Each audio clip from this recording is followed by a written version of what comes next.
password to activate the program.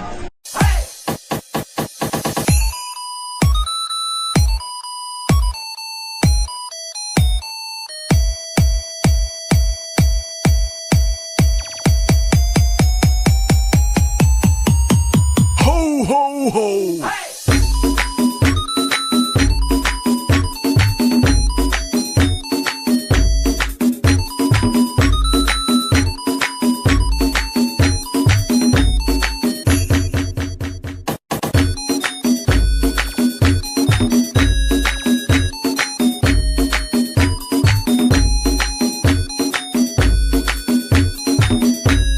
E aí galera, bom dia. Então, eu, Ítalo, né, juntamente com Eduarda, Catarine, Emily, Gabriel e Letícia, viemos falar aqui sobre as parábolas. Então, fiquem ligados aí que nós vamos falar a seguir. Bom, eu vou iniciar falando o que é parábola. Parábola é um gráfico de uma função de segundo grau, ou pode ser chamada também de função quadrática, que ao contrário da reta, que é um gráfico de função de primeiro grau, não é possível desenhar com tanta perfeição, né? Porque a gente que conhece o que é parábola vê que seus pontos fazem uma função quadrática, fazem curvas, né? Curvaturas. Antes de relacionar diretamente a parábola com sua função, é importante lembrar que normalmente uma parábola é o conjunto dos pontos equidistantes a uma reta, chamado de reta diretriz, e um ponto fixo chamado de foco, que não esteja na reta. A distância de um ponto a uma reta é o segmento perpendicular a ela, passando pelo ponto. Ainda sobre a parábola, a gente chama de eixo da parábola a reta perpendicular à reta diretriz passando pelo foco. O ponto da parábola mais próximo da reta diretriz é chamado de vértice da parábola, e uma característica importante da vértice é que ele é o ponto médio entre o foco e o ponto de interseção do eixo com a reta diretriz. É importante lembrar que a parábola também pode ser definida como a curva resultante da interseção de um cone com um plano paralelo a uma de suas geratrizes. Na maioria dos casos, estudamos parábolas com eixo vertical. Consequentemente, essas parábolas podem ter concavidades para cima ou concavidades para baixo. Observe os exemplos de parábola a seguir, cujos eixos coincidem com o eixo das ordenadas, eixo y. Dada a função que caracteriza uma parábola, é possível determinar seu formato e algumas características. Para isso, devemos analisar os coeficientes da função. Considere uma função do segundo grau, f de x igual a ax2 mais bx mais c, com determinante delta igual b2 menos 4ac. Assim, podemos concluir que, se a maior que zero, a concavidade da parábola é para cima. Se a menor que zero, a concavidade da parábola é para baixo. O coeficiente c determina onde a parábola cruza o eixo das ordenadas. Se delta maior que zero, a parábola cruza o eixo das abscissas em dois pontos. Se delta igual a zero, a parábola cruza o eixo das abscissas. Se delta menor que zero, a parábola não cruza o eixo das abscissas. Meu nome é Emily e eu vou explicar um pouco sobre os principais elementos de uma parábola. Bom, além das características que foram citadas anteriormente, ela possui outras características que são muito importantes quando você vai, por exemplo, fazer algum cálculo ou a função dela. A primeira característica é a reta diretriz, que ela acompanha a definição.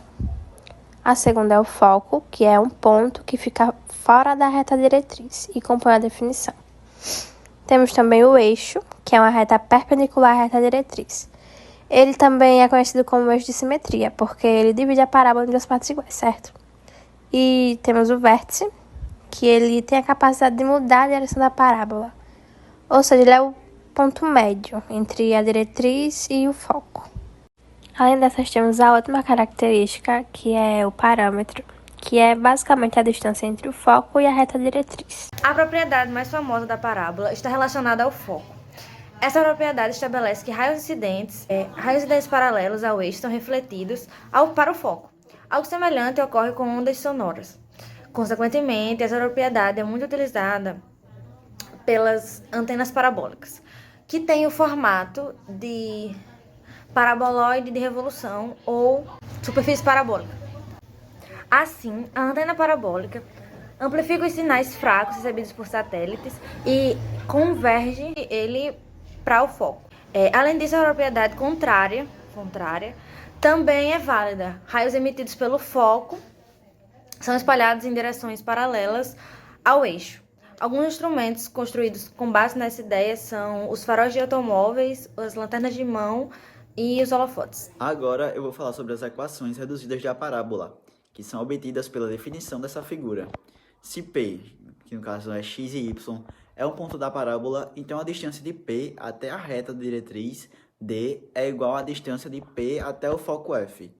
Assim, basta utilizar as expressões de distância entre dois pontos e a distância entre ponto e reta. Vejamos as duas principais equações reduzidas da parábola, que consideram a reta diretriz paralela no eixo x.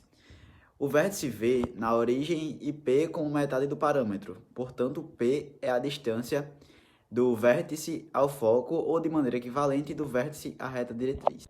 Se a parábola possui concavidade voltada para cima, o eixo vertical sobre o eixo das abscissas vai ser igual a zero, e a reta diretriz que é igual a menos P.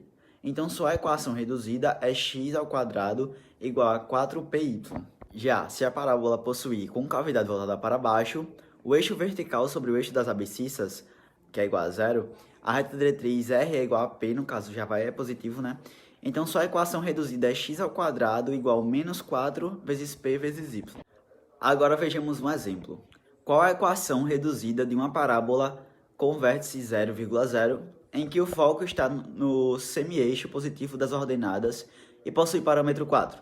Podemos observar que nessas condições, a parábola possui o eixo vertical sobre o eixo das abscissas e a reta diretriz no semi-eixo negativo das ordenadas, além da concavidade voltada para cima. Como o parâmetro é 4, P igual a 2, portanto, sua equação reduzida é x² igual a 8y, em que P, x e y são pontos da parábola. Cuidado! Alguns autores utilizam a letra P para indicar todo o parâmetro e não a metade como fizemos aqui.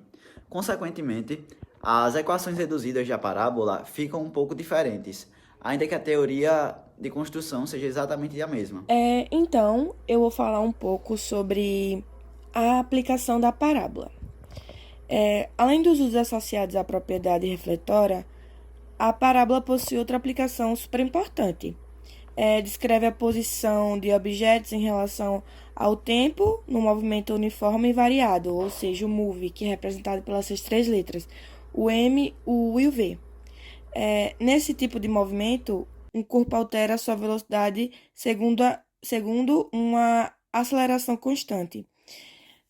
Então, assim, a expressão que descreve sua posição normalmente é representada por S. Em relação ao tempo, normalmente também é representado por T. Assim, forma uma parábola. E é isso.